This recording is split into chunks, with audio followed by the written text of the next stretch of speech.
Okay, so like I said, we're talking about bass effects today, and I think it's fair to say, and please share your thoughts on what I'm saying and your experiences about effects in the comments. But I think it's fair to say that a lot of people, there are a lot of people who are really into effects, and it's a big part of what they do.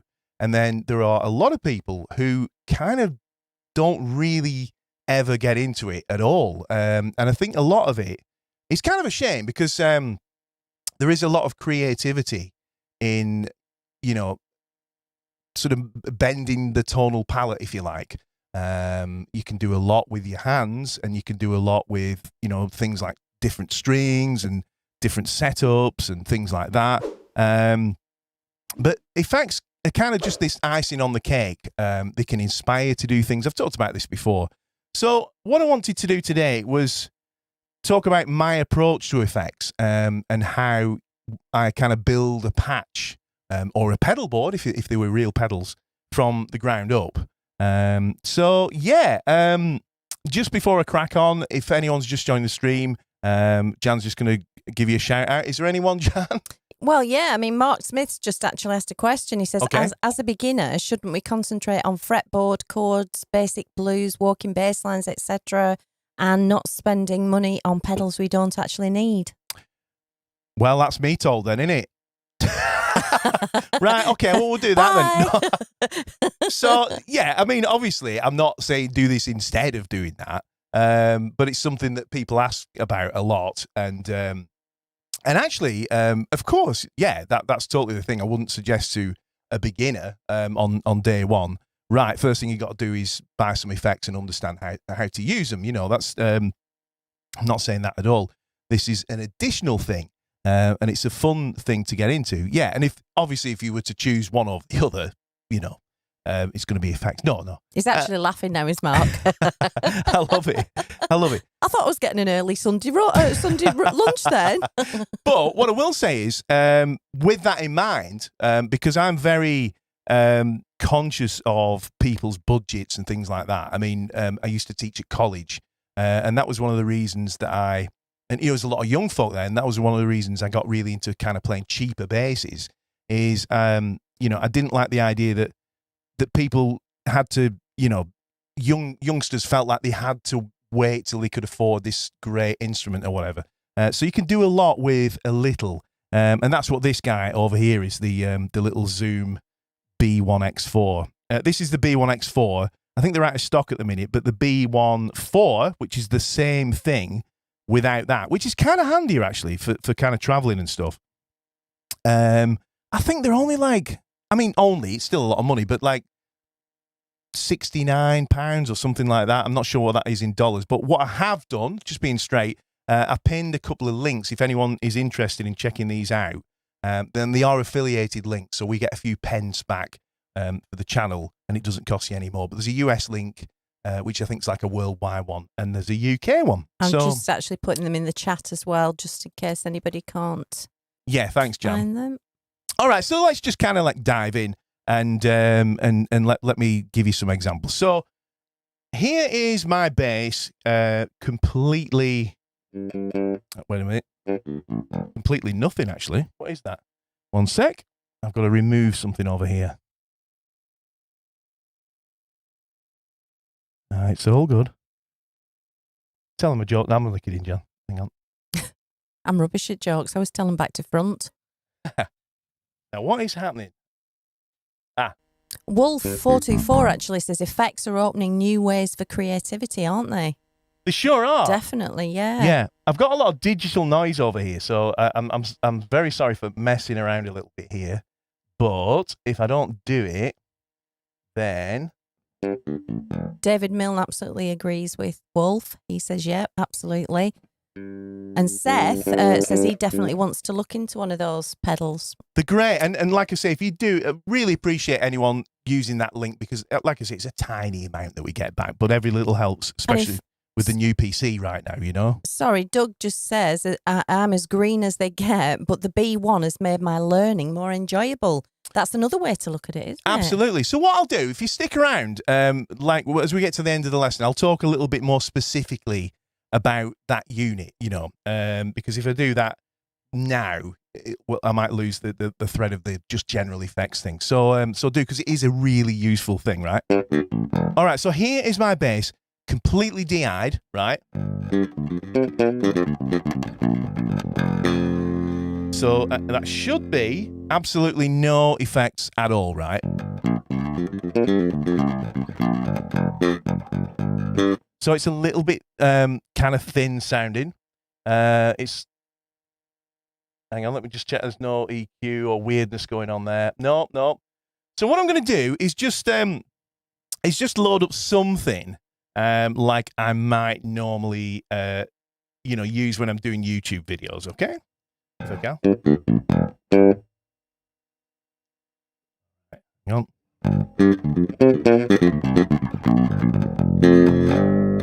Now there's something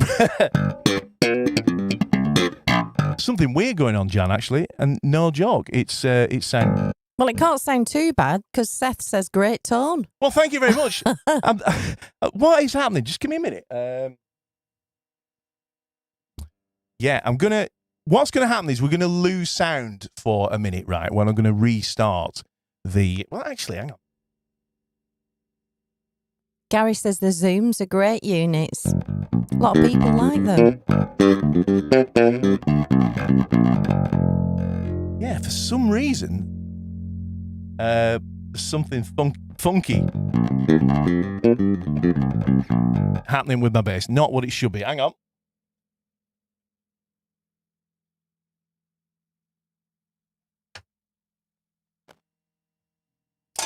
God, it's going well, isn't it? Well, it's live, right? So it sounds good. Yeah, but there's just something. There's something. Hang on. Let me just see if I can fix it. One sec. Wolf424 says they're also great for practicing looper, freeze effects, and so on. Yeah. Yeah. Hang on.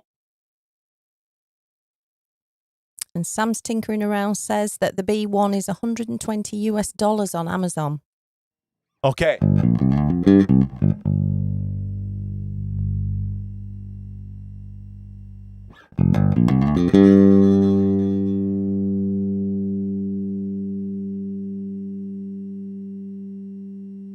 Yeah, it's really strange. I definitely have got something bizarre going on, but I'm going to have to work with it. It's I normally get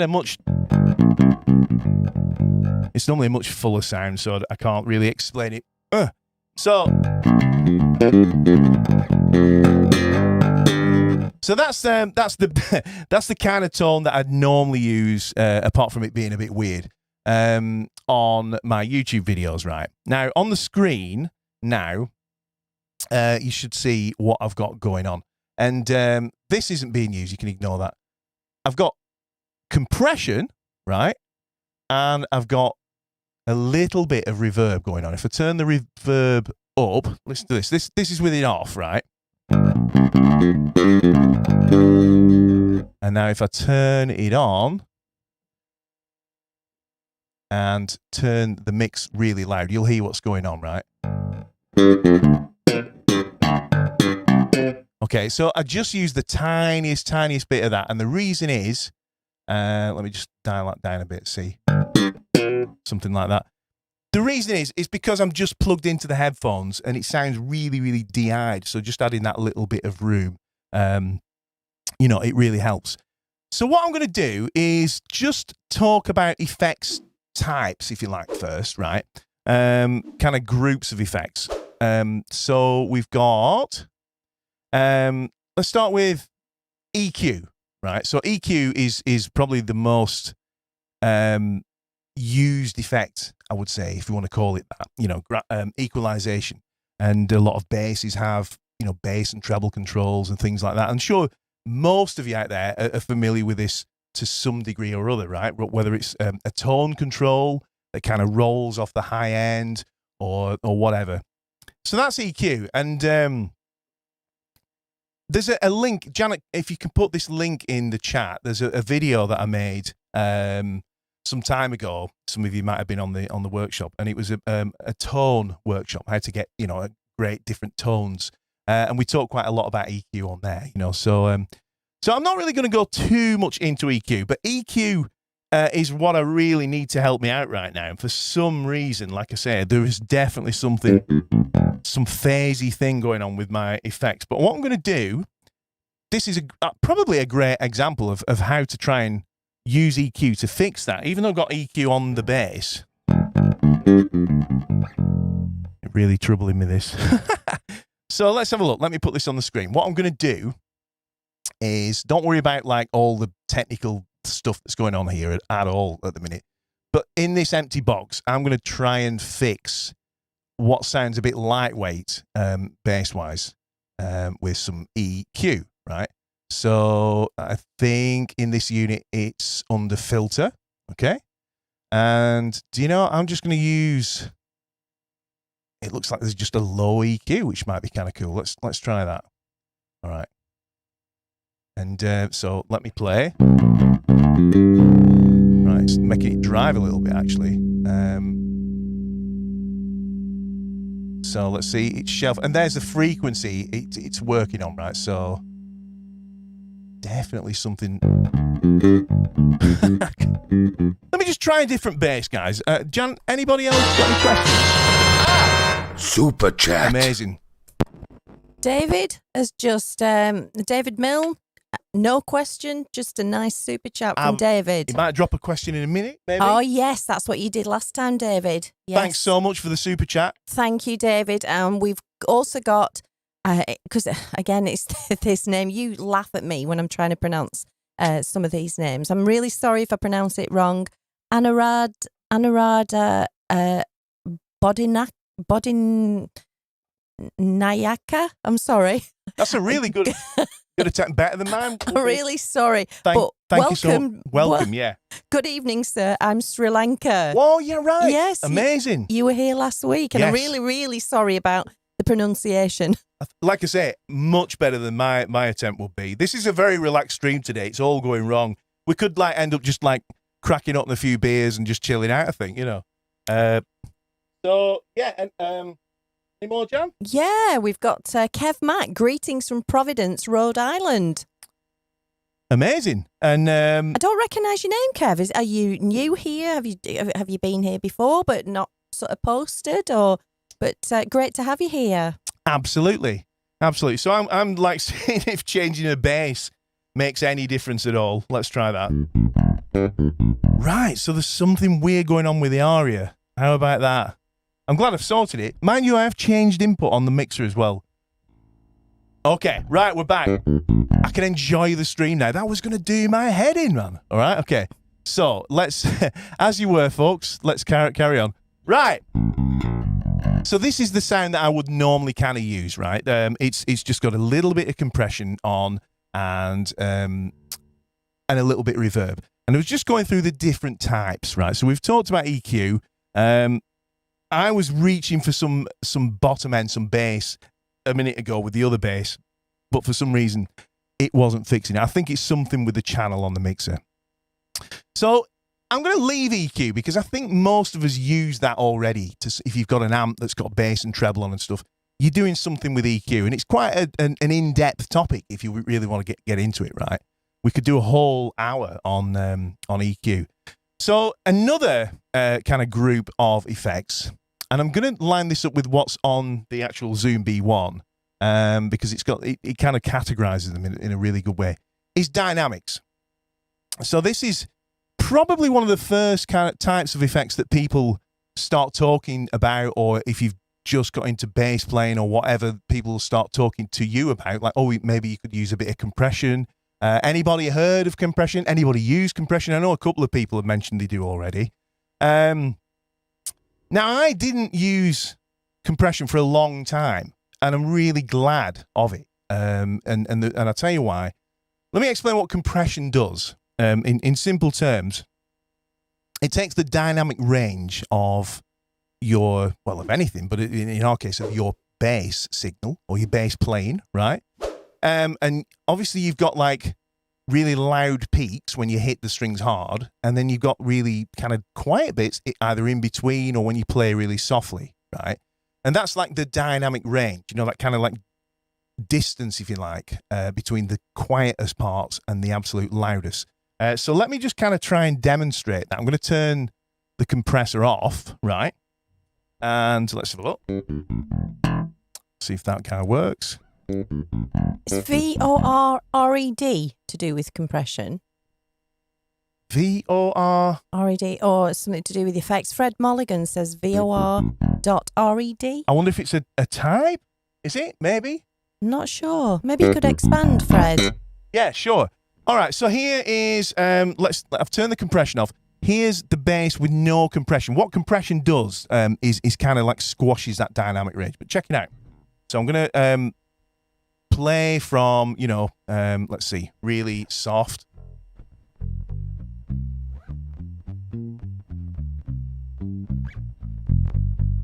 Good luck hearing that on phone speakers. And then, right, that was really pulling the strings. Actually peaking on the desk, right? So that's like a massive kind of dynamic range. So if you were playing bass on stage or on a track and you were kind of switching between those two techniques, it kind of might be either too much for the amp to handle. The amp might kind of, to use a technical phrase, crap out, when you really pull those notes. And the quiet notes maybe don't carry through enough, right? So in production terms, that's why a lot of engineers use compression. They also use it live. This is like not you. This is like engineers at the desk or whatever. They use it live a lot on bass, too much in a way, as a safety thing, to damage the systems, because if you do that through a big system and things are clipping, it's going to cause. So if we use compression, we can kind of bring that in line, right? Now, originally compression was done manually, and it was, I think, developed for classical recordings. So engineers in the studio, when they were mixing, right, what they do is, because little radios back in the day couldn't reproduce the dynamic range that we just talked about of classical music. Think about that. You go down to like a little flute, and then like everything's in, timpanis and all the rest of it, right? So a guy would read the score, right? And when there was a quiet bit, like ride the fader up, and then he'd look ahead and, it's getting quiet, and it getting louder, and he'd pull it down a bit to compress it, all right? And this is what compressors are, and now they do it automatically. They have done for a long time. So let me add some really heavy compression. All right, so here's a compression. I'm not going to bore you too much at the minute with the settings, but I'm going to go for a high ratio. That means it's going to compress things a lot. Hard knee, that means it's going to act really quick and just fire in. I'm going to set the threshold pretty low. So let me see, and I've turned it on. Right, that's getting there, and I'm going to turn the volume up because this is going to squash the sound so much. It's crazy, right? Hang on. Right, so let's pull that threshold right down. Insane. Right, hang on. It's so quiet. I need to actually pull it up on the mixer. So let's do that. Right, so there's a lot of digital noise. We'll have to put up with that. I'm definitely having issues today. But check that out, right? If I play really, really, really lightly, right? In fact, listen to that. You can literally hear, just right. But if I really hit it, it's hardly any louder. Or just.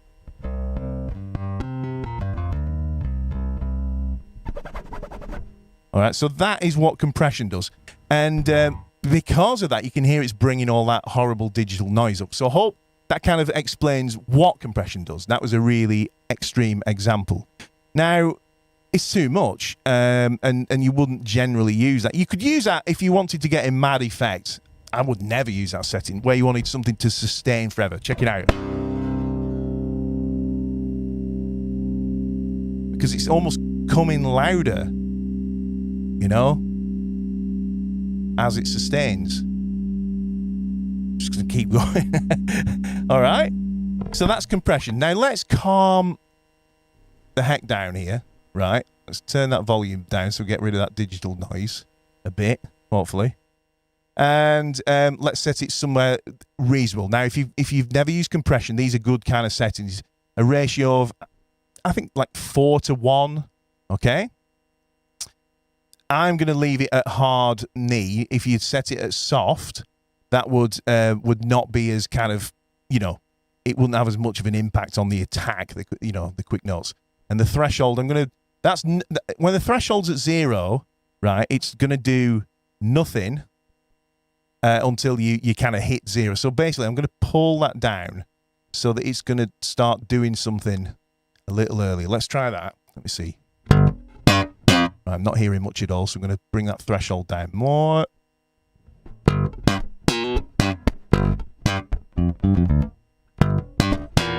Yeah, maybe split the difference up a little bit there.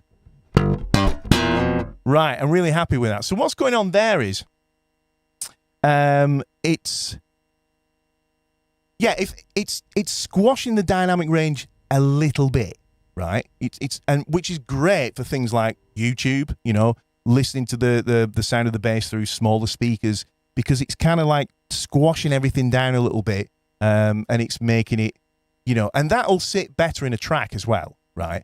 So just listen to this, right? Check it out. If I play normally, if you like a sort of quite lightly, maybe in the middle somewhere.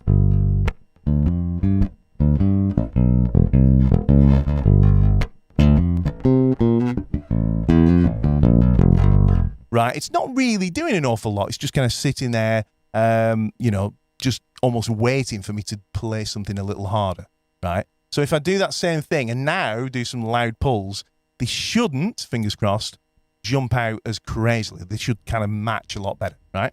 2, 3, 4.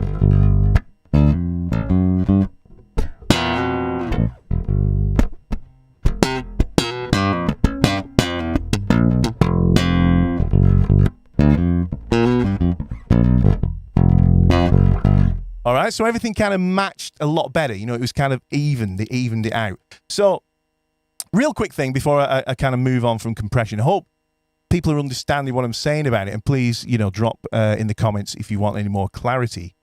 But it's good to practice without a compressor and to be able to do all that stuff I just talked about manually. You know, to be able to keep things from not being too clumsy and dynamic and clanky and all that, just through technique, and then, you know, using a compressor just kind of like adds that extra layer of sheen and proness. So before we go on to the next category, any comments or questions or anything come in, Jam? Yeah, poor Stephen McLean says, had a compression pedal, can't get my head around how to use it properly, so sold it. Maybe he might pick up some tips from, I mean, obviously it's gone now, the pedal, but, you know, maybe he'll pick up some tips. It's a weird thing because it doesn't do anything. Like, what I mean is you don't, like, oh, yeah.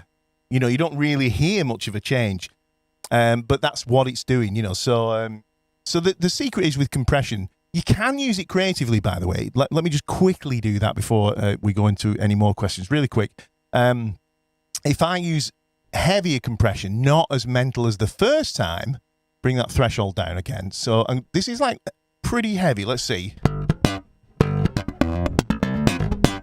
A little more, I think. I'm going to go just a little kind of over the top on this, so higher ratio.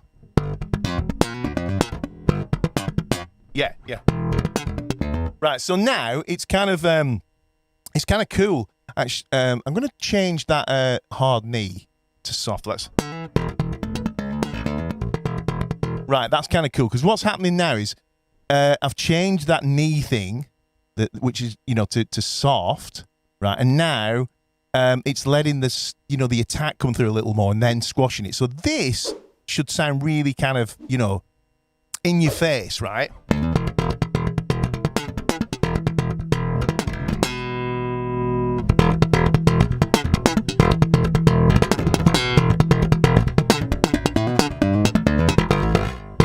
Okay, you know, it sounds a lot more kind of in your face. It's really kind of making it punch out, you know, so compression could do that as well. So any more, Jam?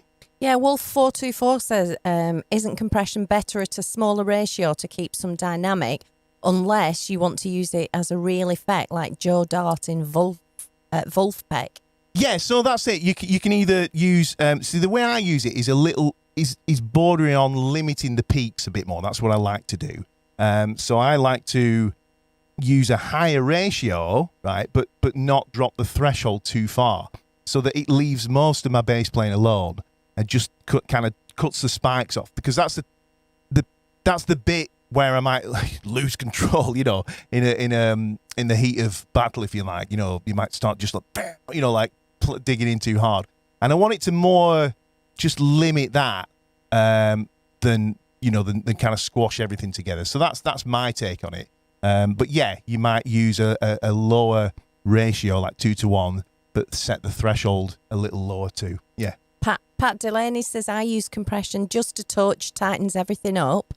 Yeah, it does. And it kind of feels weird the first time you use it, because it's robbing you a little bit of that dynamic stuff, but if just go in small increments with it, and you really can sound a lot more produced, if you like, Any more, John? Yeah, and Wolf424 says it's good for poor slappers. It's good for old slappers too. Oh dear, it's good for a poor slapper like me also. He was saying about unless you use it as a real effect, obviously keep it down. And, that's it, yeah. And Patrick Sweeney says most bass amps come with built-in compressors, which seem to work pretty well. So it might be a case of personal choice as to whether you want it as a pedal. Yeah, that's it. It is so personal, and the beauty of having it in a pedal form, except today because I'm having all kinds of problems, it's just a wiring thing, is that you can take that to other scenarios, So, right, okay. Any more, Jan, quickly? Yeah, Laurent says, I've discovered a passion for a bit of envelope filter. He said that, yeah. Not for the auto wah that I kind of mute, but for the way it shapes the tone. Yeah. It's really cool. I mean... is that part of the B1? Is that one of the effects in the B1? Well, there is one, but he'll almost certainly have a dedicated one, Yeah. And we'll talk a little bit about that as well. Any more, Jan? I think that's it for now. Oh, Led... Hugh is actually here. This is who I thought Seth was. I'll watch you later, bro. I'm watching the final, Liverpool. Oh, no. What have I done? Fingers crossed. Yeah. Okay, so let's move on. We've got to skip through these quite quickly. Like I say, I could do, an hour at least on each topic. And the thing is, the super chat facility's there. If you do want a question answering, obviously it's difficult to go through them all, so it will pop up instantly if you do the super chat. Yeah, and we'll stop the stream to answer that. Yeah, definitely. Right, okay. So, the next thing we're going to look at is filter. Now, that's really interesting because Laurent was just talking about, auto wah and that. So filters are, kind of similar to EQs and things like that, but in a dynamic way, right? So EQ tends to be static. You don't tend to ride volume and bass and treble controls, like this. Whereas filters generally will do things, they'll either really notch, they're more creative, than just EQ. And sometimes, like I say, they're kind of dynamic. They'll kind of respond to how hard you play and stuff. So Laurent was talking about envelope filters. Now, like I say, I'm just for the sake of this lesson or this workshop, I'm using the Zoom. So let's see what we've got in here. Okay, I'm going to use this. I'm going to leave these guys alone because it's not because of what I'm doing right now.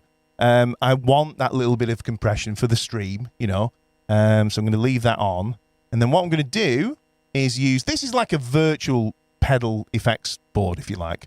Let's empty that one out to avoid confusion. Okay, so we've just got my compressor here, and we've got my little bit of reverb. And here, and because they run this way, right? Okay, I'm going to put in an envelope filter of some description. Let's see what we've got. Filter, and we've got one called ENV filter here. Okay, so let's see what's going on with that. Now, the reason I've put it in front of my compressor, right? Just remember what happened there. The compressor squashes the dynamic range, but this effect that we're going to use actually responds to the dynamic range. The harder you play, the more it's like a wah, almost like a wah, you know, like wah wah. What am I doing? Wah wah. And the louder you play, the more it goes wah. All right, and the quieter you play, the more it goes ooh. All right. So let's see. I don't know if I've used this effect, this exact one, ever before. Let's see what default settings does. You hear what I'm saying there? Or do you see what I'm saying? So as I play softly, it's got that ooh, ooh, ooh, ooh. And if I really dig in, right, it's got that real, yeah, it's like a duck quacking. And anywhere in between, right? Now, let me just see. We'll try that again.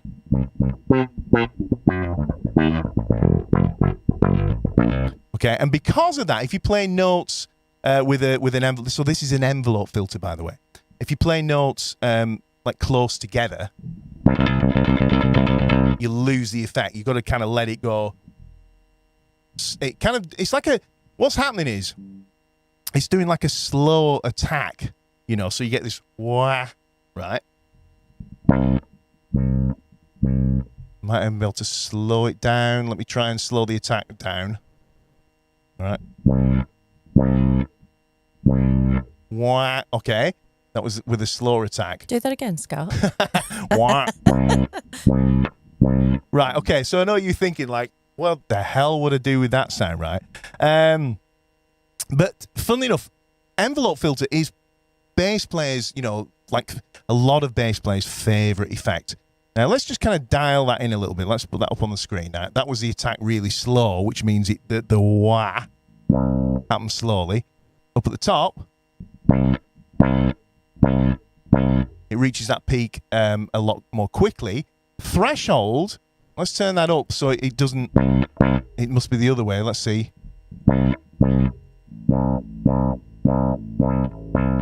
Right, as I turn the threshold down, you have to play harder for it to happen. I'm going to turn that attack down. Okay. Get it somewhere in the middle. Up. 2 modes, up and down. This will go eow. This starts trebly when you play quietly. And goes down. Right? Very cool, actually. So the first thing that springs to mind with this effect is that if you were playing sort of funk stuff, it's got a bit of drums going on. Oh, wow, thanks very much. Super chat. Thank you. Who's this? This is Kev Mack has done a super chat. Thanks, Kev Mack. Hasn't asked a question in the box, so I'm not sure if he's going to ask a question, just after. We'll just give it a second. But I do actually just need to go back because I don't know whether this was David Milne's super chat or not. But he did mention after, he says, a bit of consumer advice. Don't buy a Boss GT1B. I sold my Zoom B3 and bought one. The effects are not great and you need to have a PhD to work it. And he's going to look at the new Zoom B6. Yes. Well, I've spoken to, I've been speaking to a chap from Zoom actually. And he was talking about the Zoom B6. So hopefully we'll get one on the channel to review and all the rest of it, But yeah, I like Zoom stuff. I've been quite a long time user. So any of Zoom stuff, anything else there, Jan? I don't know if we just said Kev Mack. Thank you so much for the super chat because it all does help. It really does. You just had to buy that new laptop, haven't you, this week? Absolutely. So all of this really does help the channel. It does. Stephen McGrath says, always found envelope filters are crap without some fuzz in front of them. Seth's asking, does the computer program come with the pedal or is it a separate purchase? No, it does. It's a free download and it's really cool. And it's something I kind of overlooked for ages. Because it's ace for teaching and sitting here, I can just adjust things on the screen. So yeah, very cool. Pat says filter is always the effect I've struggled with. Always gets lost for me live. Right, yeah, because you lose that front end attack. So check it out. Without a filter, right? If I turn it off, like if you play like the most attacky thing's going to be something like this, right? And it's just there, bang, like a snare drum, right? crack. Okay, and as soon as you turn the wah on, you lose that. You get this, you know, right? So yeah, you are absolutely right, and you kind of got to either just go with it, or sometimes you need to just turn up a little. But let's just kind of let's have a play. Anything else, Jan, really quickly? Yeah, I'll just mention, because Kev Mac has actually, with the super chat, he has also put a post. He says, long-time member, I'm an old geezer bassist that has fallen in love with preamp pedals. Right. Thanks for what you do. Really appreciate that. You know, I really, really do. Yeah. And now, you know, like when I see you when I update the list every time. So thanks so much for that. Really appreciate it. Right, what I'm going to do really quick is just put some drums on. All right. And I'm going to try and do something with this auto wah, this envelope filter.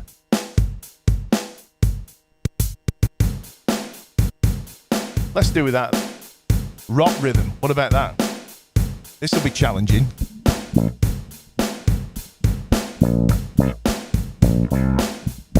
I've got an idea. Oh, Super chat. Oh, thanks so much. Pat Delaney has done a super chop. Super chop? Super chop. I'm thinking basses. Give us a chop. Thank you very much. No, super chat. Thanks, Pat. And he says, for the laptop fund. Oh, that's so much appreciated. It really, really is, because it was an unexpected expense this week, wasn't it? It really was. So. There were almost tears, quite honestly. It was a nightmare. But yeah, thanks so much. Very much appreciated. Thanks so much. Hopefully this will make you smile. So yeah, you know.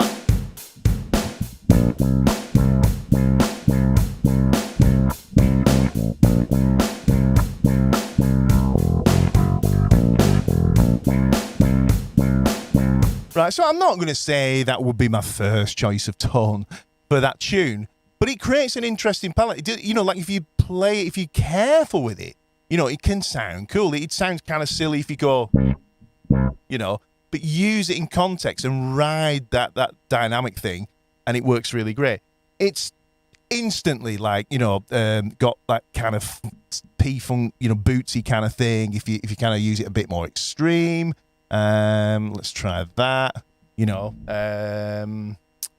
go for a more funky rhythm.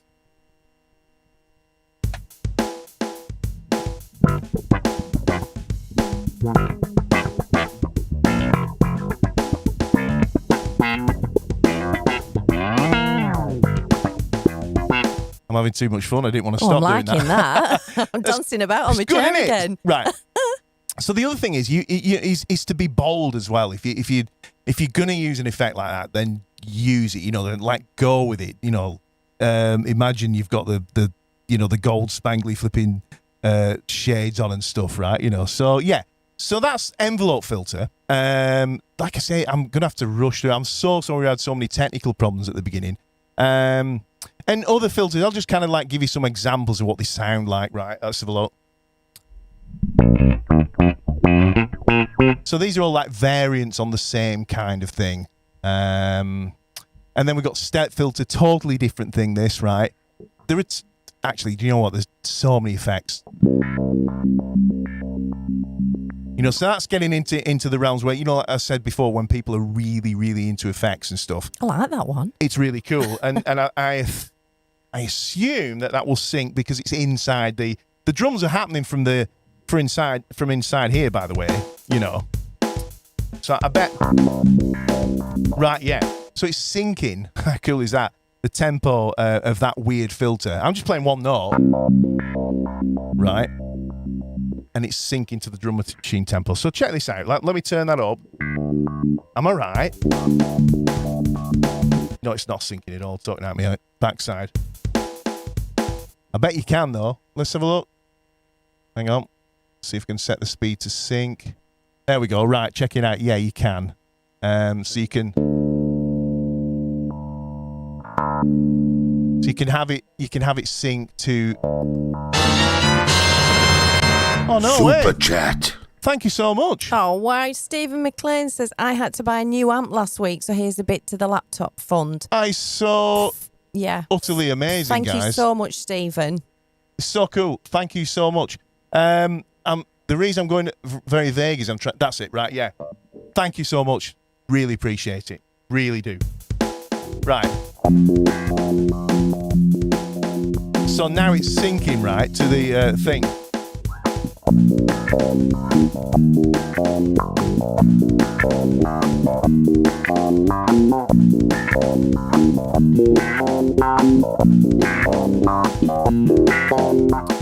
But, you know, I can understand that might be a step too far if you're just getting into effects and things like that. But it's fun, right? So filters, that's kind of what filters are doing, right? Let's move on to drive, right? It's another really popular one. Again, it's a tricky one. Anybody already use drive at all, or distortion, right? So drive encompasses terms like distortion, overdrive, you know, stuff like that, fuzz, right? They're all kind of variants of the same thing, but it's really what we're talking about is a dirtier or crunchier kind of sound, right?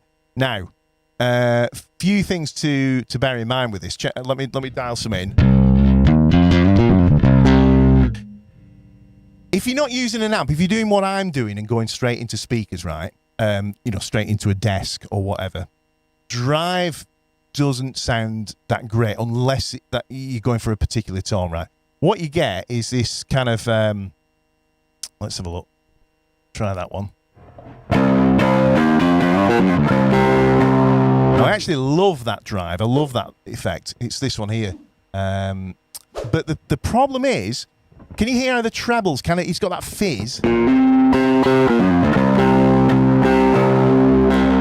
So anybody who might have tried, you know, distortion pedals and had that problem where it's really fizzy, it's because you've got a tweeter in your cabinet, or you've got, or you play like in headphones, or you're going into a monitor or something like that.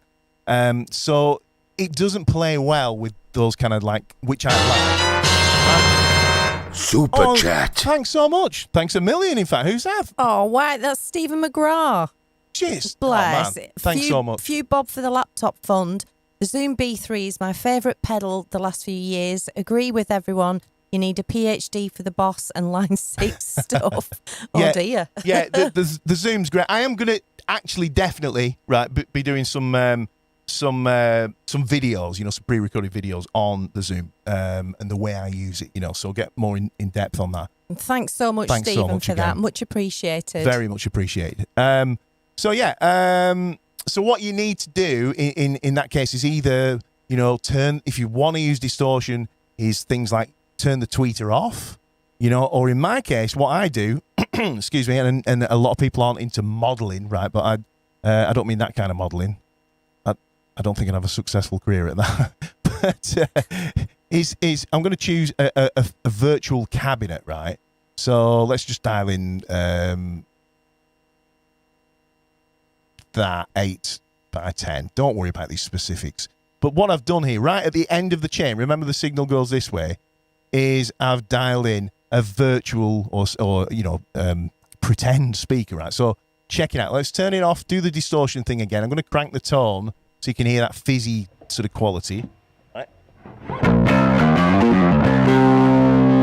All right, and now let's put the speaker on and let's see what happens.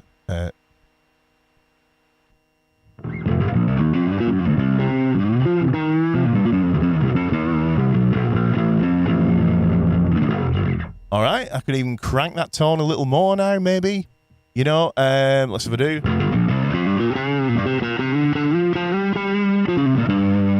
So you can hear it's really softened out that treble, right? And just a quick thing, you've probably noticed that sound is making me play differently. You know, I'm responding to the sound. This is where I find, you know, effects can be kind of inspiring. Turn the speaker off, the speaker, right? Turn it on.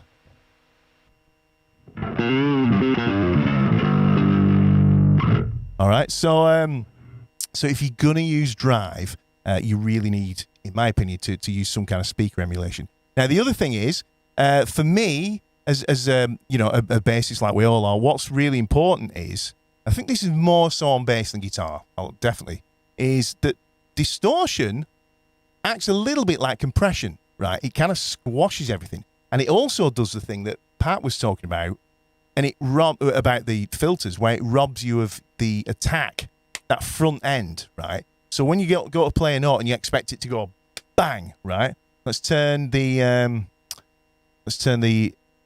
drive off for a minute, and I'm going to turn the speaker off because it's too dark with this sound, right? Check it out. Bang, bang, right? Instant. When you use drive, it kind of, squashes. You lose that fat bottom end, and you lose that clarity that you get from a DI tone. So it's really cool to use a distortion pedal that's got a balance controller, and not a lot do, but there are a lot of dedicated bass. So it's something to look for. If you look for a distortion pedal or a drive pedal, look for one that's got a balance control. So check it out, right? What that is, balance between the clean signal, all right, and the driven signal. That's actually, can go all the way like that. All right, so what I'm going to do real quick here is I'm going to calm that compression down a little bit from before. Got to do that. All right. And then what I'm going to do is dial some. I'm going to turn the gain up. Gain is what makes it really dirty. All right. And I'm going to turn the balance down so we get some clean along with some dirty. Let's turn that up a bit.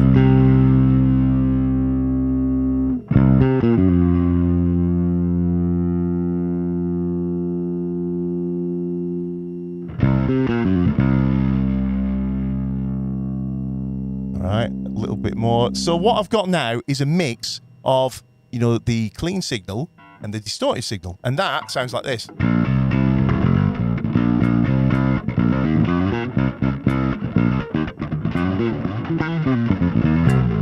So you still got like that articulation and that attack, but you've got that drive surrounding it. And a little tip on this one, right?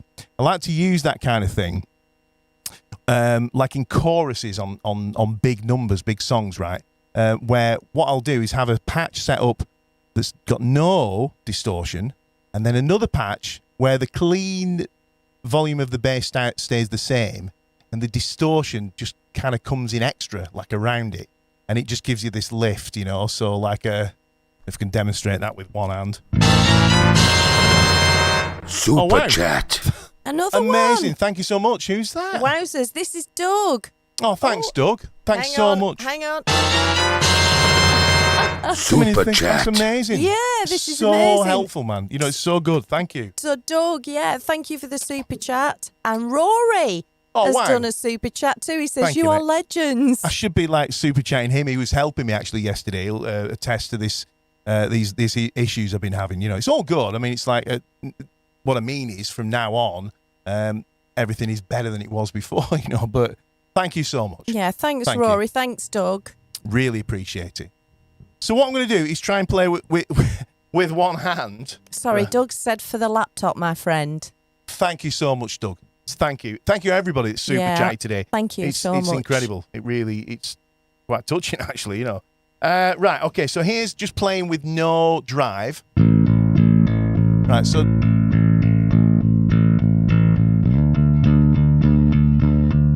In fact, I'm going to really replicate, playing quite softly. And then here comes a big chorus.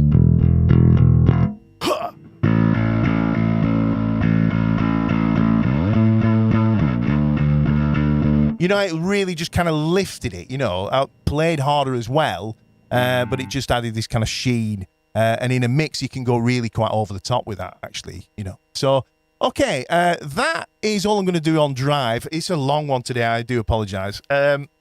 Any more comments that I should listen to, Jan, before we go on? Or oh, gosh, there's a lot coming.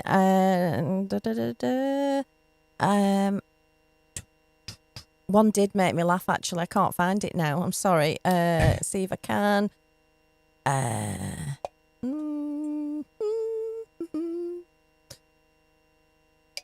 No, I can't. But he was saying, I'm new or something here and I hope your neighbour's not having a bonfire. Right, yeah. Because we once did literally think the log cabin was on fire, didn't we? Because the neighbour behind kept having huge bonfires that literally looked like the back of the log cabin. It was pretty scary, I have to say. Right. Yeah, there's a lot of different comments actually, right, so I don't know whether you just want to carry on with your thing. All right then. Yeah, like if you do want one just to stop the stream, just the super chat, and is amazing. Thanks so much. Super chat. I can't believe it. Thank you. Jim Chury. Oh, hello, Jim. Thank you, man. He's done a super chat. He says, thanks, Scott and Jan. Love your Sunday afternoon chats. Amazing. Thank Brilliant. you so much. Thanks, Jim. Much appreciated. Very much. Right. I almost feel like Rotten just cracking on, But quickly, we're going to talk about modulations. Super chat. Much. Who's that? Is that you, Jan? No, that was two of them. That's amazing. Another two. Thank you so much. Wolf424 has done a super chat, and Laurent says, remember me, lol. Of course we do, Laurent. Of course I remember you, yeah. Both have done super chats. Thank you so, so much. Thank you so much. Speechless. Right. Okay. Is this, are you trying to get me in tears here? I think they are, yeah. Right. So the cool thing about this is that we be going through these kind of categories, right? And, I may well revisit this and maybe kind of pick one category because I realise it's a lot to get through I keep doing this, in one stream. So, like, real quick, yeah, like I say, we've gone through dynamics, filter, drive, cabinet. I've kind of talked about that. Amp is what it is. Your amps. I'm not going to talk about that today because most people are playing through some kind of amplification. So we're looking at modulation, right? Now, modulation can be it can be things like pitch shift, I guess. Where you play a note and it takes that note and moves it an octave higher, say, or it could add a harmony, or it could. There's effects like chorus, which kind of double up. It's like I don't know if you've heard of double tracking. It's like where you've played something twice and you get this beautiful kind of chorusing effect, right? So the most common ones are chorus. Let's look at that really quick. Tremolo is another one. Let's have a look. Let's try this. This one's called clone. This sounds like announcing a song. This one's called clone chorus. I'm going to turn that speaker off for a minute. Get my overly bright de-eyed sound that I like. Hang on. Hey, it's a bit loud though, isn't it? Is that you, Jan? Did you turn it on? Yeah, you can always blame me.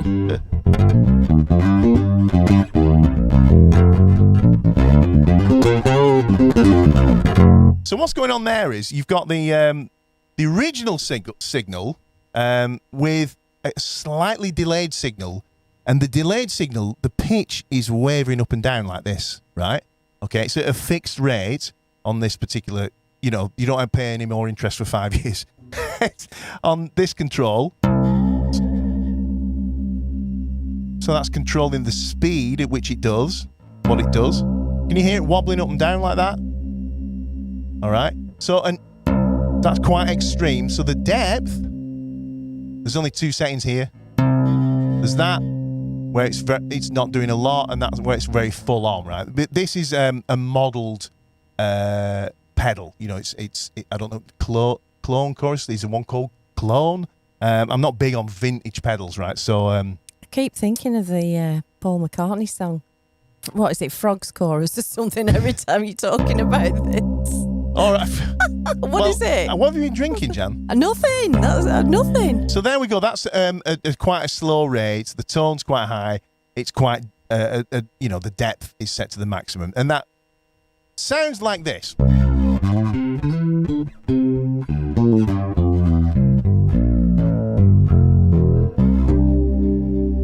And it's a beautiful sound. It's great for, sort of 80s slap,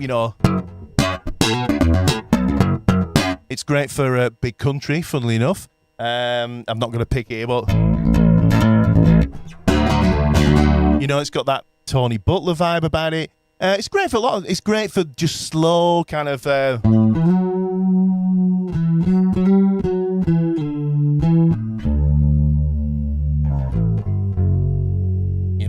It's a beautiful sound. It is what it is, okay? That's chorus for you. Great for playing Don't Stop Believing as well. I just say, sorry, Wolf424 did a super chat, but he's just said, my pleasure. Thanks for your good work. Thanks so much. Thanks again. Thank you. So that chorus, okay? Let me know, actually, in the chat if you'd like me to do some more. I'm not going to do one week after week, but maybe intersperse them. Do one all about a particular kind of effect or group of effects, right? Because it's too. I didn't think this one through, did I? But anyway, that's modulation. Pitch shift. That's let's see what that's set to. So that's instantly set to as I play a note. Super chat. I need to get it so it puts the name up. Thank you so much. Yeah, Gary Denyer. Thank you, Gary. Man. He says, great stuff, Scott. Long may it last. Thank you so much. Thanks, Gary. Really appreciate it. Yeah, it's, yeah. In fact, I was actually watching you today, Gary, on one of your videos. They're very entertaining. I like them. They are. I love them. Yeah. And you're great at the slapping stuff as well. I was watching some of that going on. Well, he is. In fact... He's a good old slapper. Look... We're all old slappers, right? You know.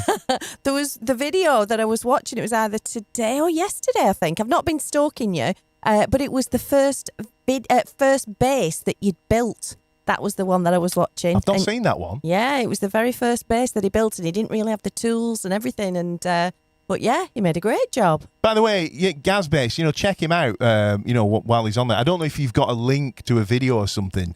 Or whether I don't know whether it'll work in the chat, but have a go, Gaz.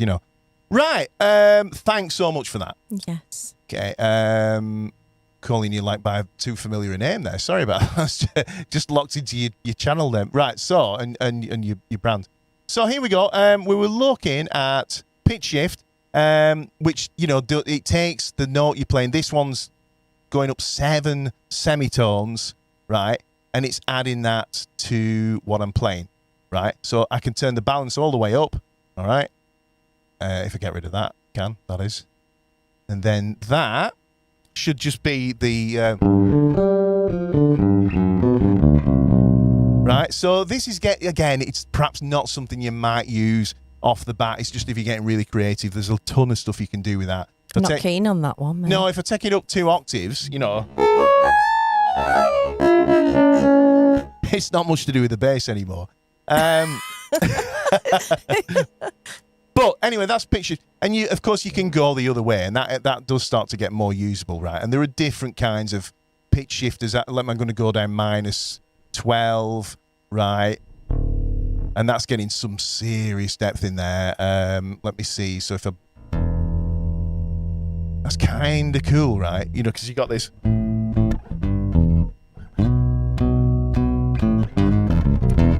Oh, Karma Chameleon. Yeah, that's exactly what I thought then.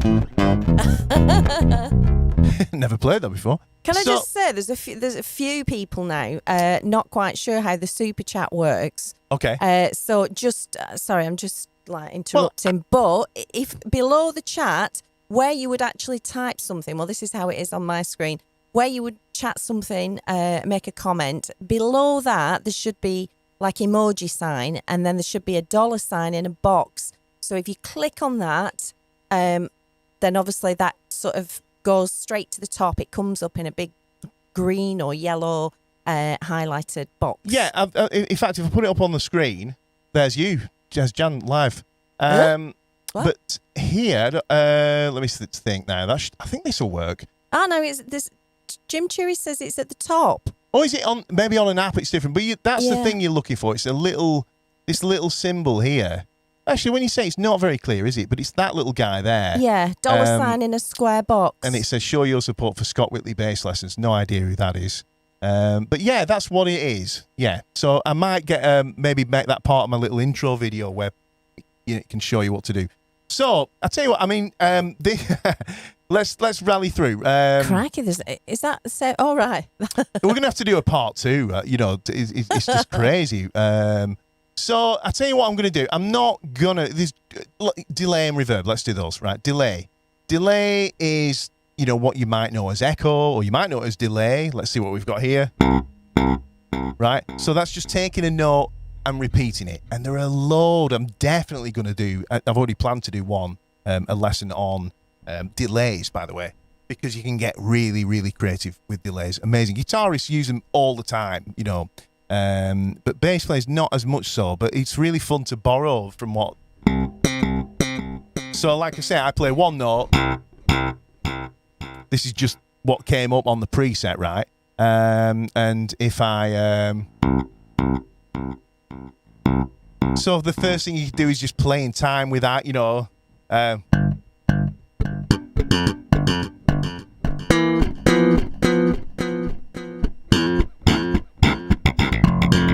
Right, so, but you can turn, there's a load of repeats going on. I can turn the feedback, that's the amount of repeats down, so it just does like one. Or is non-one? Hang on. Yeah. And then turn the mix down so that the... Sorry, I keep going for the actual graphics for some reason. I think I'm in a... Right, there you go. So what's happening now is I play a note and it answers back, right?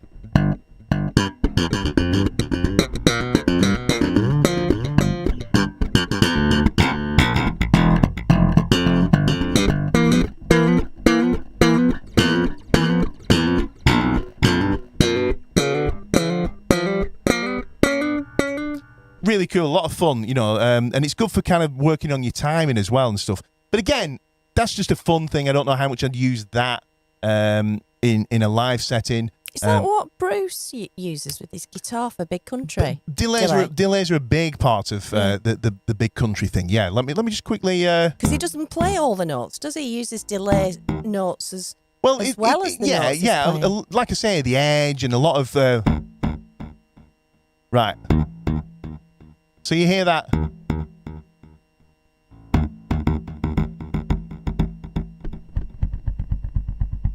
Right, that's it. Let me get a pick. No, I'll do it with my thumb, right? So this is using a.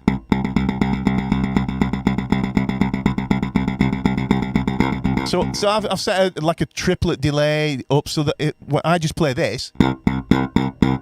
Like I say, I need to do a separate video on just this stuff, right? But check it out. I just play eighth notes like that. And this delay that's doing this, right? If I do that, it feels digga digga digga digga. So check this out.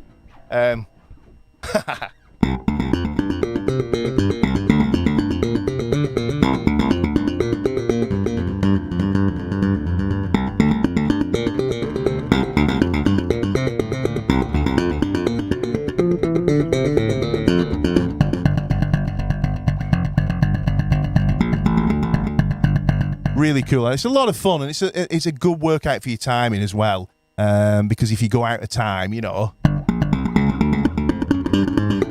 just kind of like nonsense. I'm going out of time and out of key there as well. So, any more, Jan? Any more come in? Anything? Well, lots.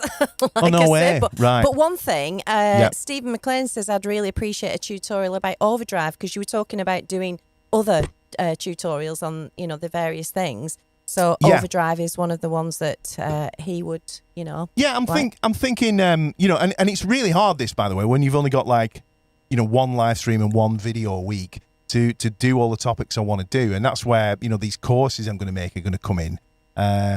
But definitely I think I should do maybe like a mini series, you know, maybe, I don't know, maybe one a month, because I don't want to just go all down effects or something. Or I don't know. See what you think. But be good to get ideas, wouldn't it? If the people want something specific, one of the effects, maybe just put it down, and you can go through them, can't you, and see which people want. And the thing is, I'm also thinking in terms of, you know, pre-recorded videos. You know, the Tuesday videos that drop at 4:00.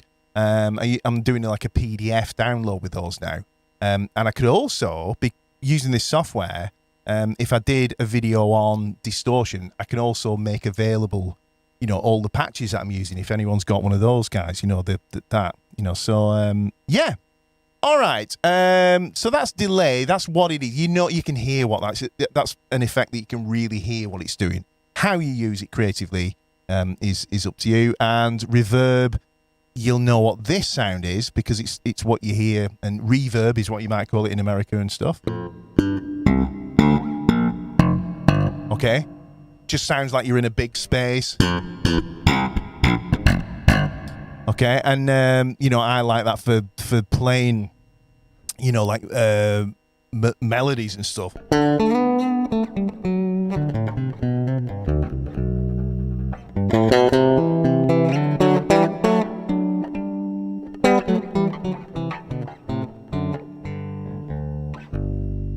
All right, it sounds really cool for that sort of stuff. You know, leaning towards ballady kind of things. Again, reverb in the context of like a band setting, live.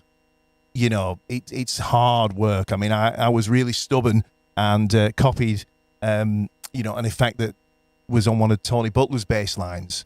There was some reverb on his line, and I just... Funnily enough, somebody was asking, did Tony ever use reverb? Yeah. I think that...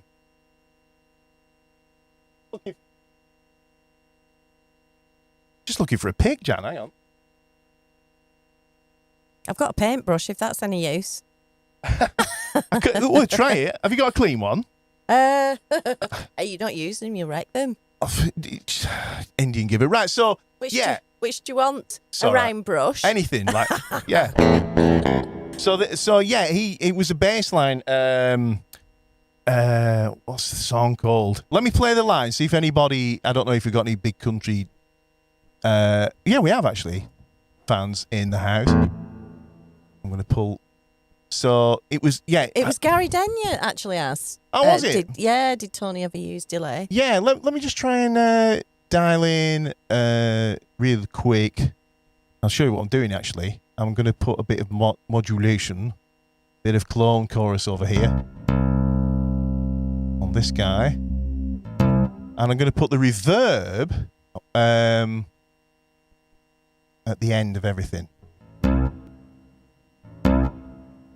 Okay, so that's going to sound like this. How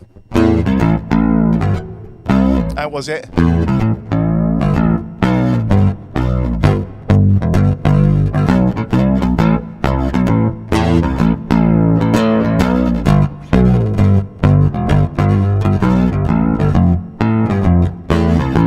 So that's a Butler line, and that chorus sound is more dialed in than that. I've just done that quickly. Was on the record, and I loved it. I was like, no way, loads of reverb on bass. So I like stubbornly always wanted to use it on stage, and I just knew that it was just mush most of the time in a big hall. You know, outside, great, but you see, you're getting that kind of sound. And interested to know in the comments if people have fought with that blooming reverby room thing. You know, where you play one bass note and it just lasts like 3 seconds. You know, because the room's so bad. So reverb on bass, not always great live, but it's there. So let's see. Apparently Gary used to live 10 miles from Stuart. No way. Wow, yeah. Yeah, because like half my family's actually from Scotland. Not a lot of people know that. My mum is Scottish, and so I enjoyed spending a lot of time up there in my big country days. Edinburgh, wasn't it? Yeah, it was. Yeah, which is not too far from Dunfermline. No, it's not. Further than you think, but yeah. All right, so really quick, I'm going to kind of wrap things up. But what I promised I would do, I promised a lot, and I'm going to have to come back to this. So I'm definitely going to do a dedicated video on using the B1, a series of videos, and I'm definitely going to do some more specific effects ones as well. So let me know what you think of that. Just really quickly, let me just dial some sounds in real fast. That I might use in a real world context, right? So let's just go rock, right? Let's say we're playing in a rock band. We're playing with, I don't know. Most people, I don't know. I'm going fingers, right? So I'm playing in a rock band. I use my fingers, right? Don't get me wrong. DI, well, just plugged straight into the amp with no effects is. You know, get a tone that if you can get a great tone that way, and you should aim to do that, great. This is stuff that's kind of like enhancing it. And I'll be honest with you, just if you open your ears to, like, you know, when you're watching a film, loads of films have like really crazily good bass sounds, you know, like the soundtrack. And you're like, what even is that? You know, like there'd be loads of drive on it and stuff. Sounds that, you know, I historically would never have thought to try because I love that kind of, you know, clean, you know, where's the chorus coming from? Go away. Hang on a sec. Yeah, like, you know, that's what I love, right? So let's pretend we're in a rock situation. I'm going to start with a blank canvas. So here we are, empty, right? The first thing I might want to do is compress the bass a little bit because it's rock, right? I might be getting a bit carried away. I might, if I've got long hair, be, you know. So I might just want to like squeeze things in, which is going to give it a more powerful kind of vibe anyway. All right, so I'm going to dial in just really quickly a little bit of that 160 comp. Don't worry about that. It's just compression. That's what I'm saying here. Just for quickness, let's see what that sounds like. I'm going to just dial in a little more. I'm happy with that. And then I might want some drive. Yeah, I'm going to put the drive next. I'm going to always put your drive like before the amp anyway, obviously, and reverb and stuff. Well, not always. You can do creative things. So here we go. Bit of drive. I did enjoy that drive I pulled up earlier on, which was that bass TR. Is it TS? Oh, yeah, TS drive. Right. Have a look. So I'm going to dial that balance back so that it's more of the DI'd sound. And I can compare it to the when it's not on sound, right? Technical term. The when it's not on sound. When it's bypassed. That's what we mean. Right, so it seems to go a little quieter. I'm going to actually turn that balance off. And then I can just, you know, do that thing. That's bypassed. That's with it. Bypassed. With it. They sound the same volume to me. Now I'm going to go crazy with the drive. I'm going to go crazy with the tone.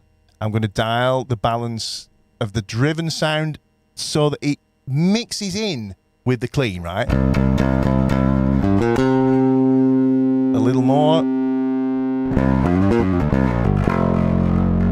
Right. And that, because I'm doing it that way, because I'm mixing it in, it actually doesn't sound that bad without the speaker emulation. It's not too fizzy. It's not too bad. All right. So the next thing I might do is employ like some EQ. So what I'm going to do, I'm actually just going to use an amp, a sort of pretend amp over here. Right. Let's go with this Ampeg SVT. All right. I'm going to rush through this. Just going to turn the distortion off a minute so I can hear clearly the tone. Right, I want to turn the volume down. I want to take the mids out. That's the mid frequency. Sorry.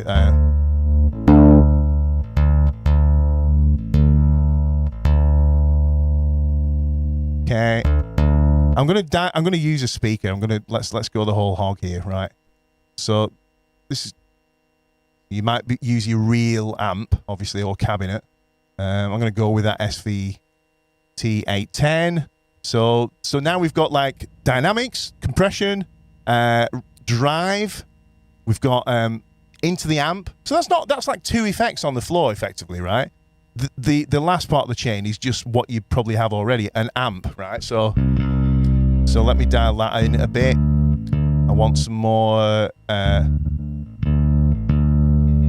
Want some more high end on this, so I'm going to dial in some treble. If I should do a bit more gain, and the ultra high, which like Ampegs have this ultra high thing, right? It's like a treble boost, right? Now then. I'm really happy with that. That's really cool. Let's turn everything off, right? So here's the bass, just DI'd. So remember rock. Let's get a rock rhythm going, right?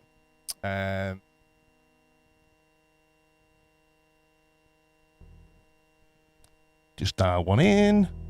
I think you could do a video per thing, couldn't you? There's loads. Yeah, totally. Right. So this is with no effects.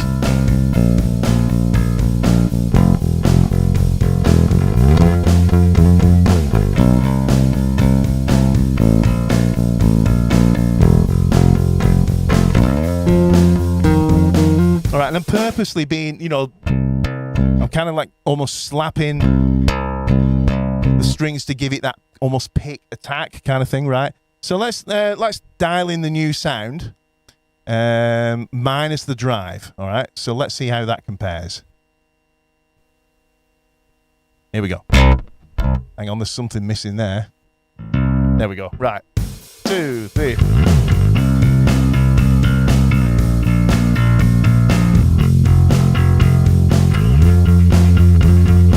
Maybe a little bit bottom heavy.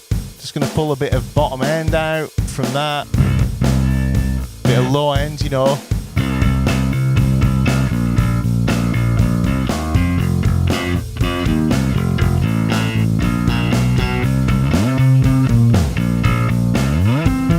So that might be, you know, a little much. Let's do the distortion thing, right? Let me see. Dial it in. Hang on one sec. So if we go... Right, really quick. So I'm going to imagine we're going into a big chorus or something. All right, so check it out. By the way, doing all this stuff over here, right? So I'll just start a rhythm. And then I can actually turn the individual effects on and off. When I do that, it's echoed on the screen there, right? Okay. So that's with the distortion off.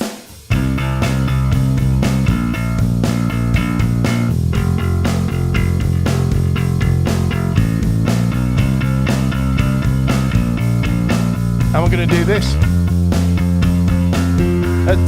3. That's enough of that. Right, okay, so just turn. Scott, hang on. You've actually frozen on my screen. Is everybody still seeing this, or is it frozen on yours too?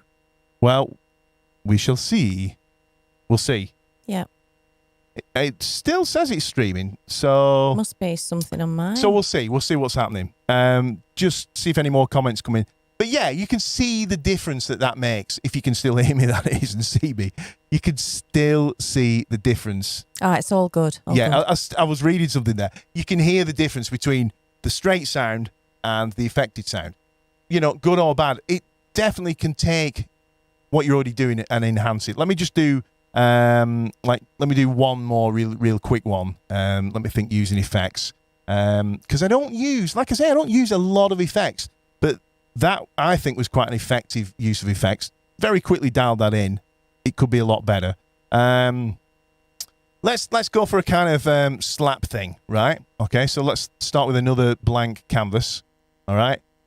The first thing, again, I might think about employing here is I might choose to have that filter there, the envelope filter, which wants to go right at the front because it responds to the dynamics of your plane. So I've dialed an envelope filter in there. Let's just see what that's like. Right, that'll do. I'll turn it off for now, like an option, right? And then I might have a little bit of dynamics, a little bit of the old compression. I'm going to use, right, this. Right, this is a dual band compressor. Again, I could, do a whole video on this, but it squashes the highs and the lows differently. So really quickly, if you play a big fat low note, right, all the treble's going to squash as well. All that brightness that you tend to want with slap, but not with a dual band compressor, right? So let's see. Okay, so that's nice, and then. Happy with that. I'm going to dial in just a little bit of reverb. So we'll go down here for reverb, and I'm going to choose. So this is, I'm going to choose room, and all I'm doing here is I just want to create that sound of being in a room. So let me leave it a bit, that's a bit heavier than I would use it, but so you can hear it clearly, because I have it very subtly. Okay, I'm going to turn it down a little bit. All right. And then what I might do, maybe, is I might just have just a little bit of chorus or something on there. See what we've got. Filter. Right, we've got an exciter. That's kind of cool for slap. It brings, really enhances all the treble stuff. That sounds good. Let's have a look.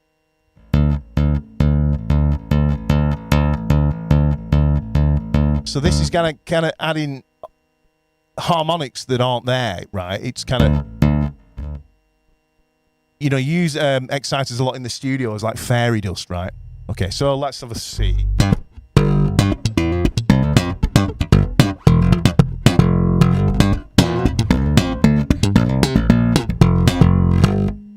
Yeah? Let's try one more time. Hang on.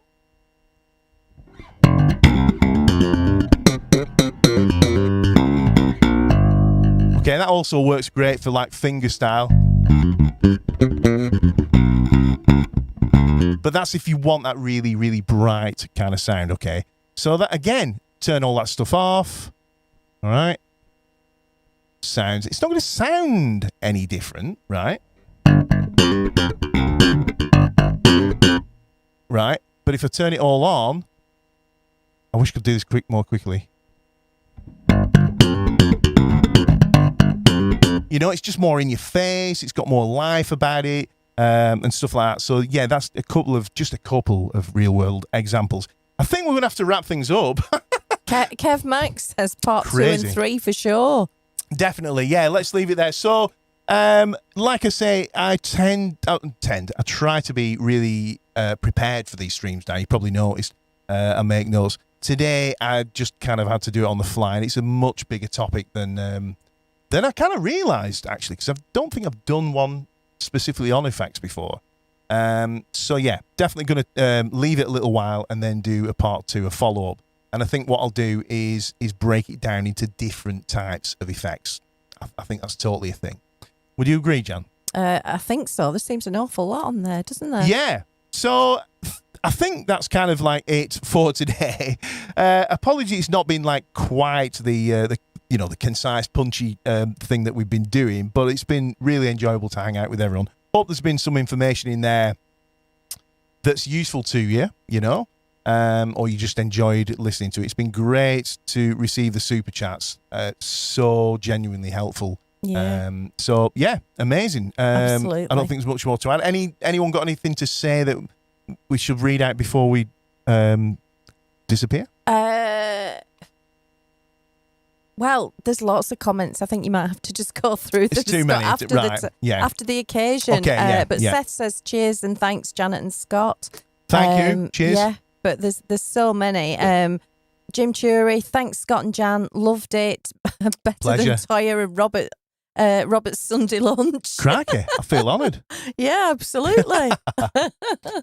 Oh dear. Thanks so much. Yeah, so we'll do that. We have Jan and I have a comms hour in the morning now. That we're getting up at 6 every morning, going for an hour's walk, doing a bit of housework and all that, and then we come in here for 9 and we do an hour of comms every day. So like emails and stuff. So we'll be going through the comments that we might have missed in the morning. So don't worry if I think the stream actually disappears for a few hours anyway. So we'll do that in the morning. Yeah. Yeah. And, Tracy Chappell, I really enjoyed this. Thank you both. Patrick Sweeney, thanks guys. Back to building the stairs. All right. Sorry. Yeah. Right, yeah. Good luck. Sounds like a big job that. Pat It Delaney, lovely job. Cheers. Thank you, Pat. Thanks again. Mark Smith. Oh, and Pat, I hope you feel better soon. Absolutely. I hope it all heals quickly. Yeah. Mark Take Smith, it easy. Scott, you're amazing. Thanks. Very Steve kind. Thank you. McGrath, great stuff. You guys are killing it. Keep it lit. Thanks. Oh. Steve. Yeah, it's been really lovely today actually. So yeah, It's a real nice bunch of people, and there's like new names all the time coming in, and it's great, isn't it? absolutely great. Yeah, Yeah. great little community. So glad to be part of it. Thanks, guys. We're gonna bog off. It's our night off. That's a Burnley thing, isn't it? Yeah, Bog it off. is. It is. It's actually our night off. It is. You know, we have, so. You wouldn't believe our diary, would you? They just wouldn't believe it, would they? And 6 o'clock starts. This is a new thing. It's killing me. Come on. It's killing me. I'm not a morning person at all. She says I'm a nasty boss, but I'm not a boss. You are. Right. We're rambling. Thanks ever so much, folks. Thanks for sticking with us through thick and thin on this long stream. Hope you enjoyed it. And see you guys. Don't forget, there's a video on Tuesday at 4 p.m. And we'll see you next week as well for the stream. Thanks a lot, guys. See you later. Thanks. Bye.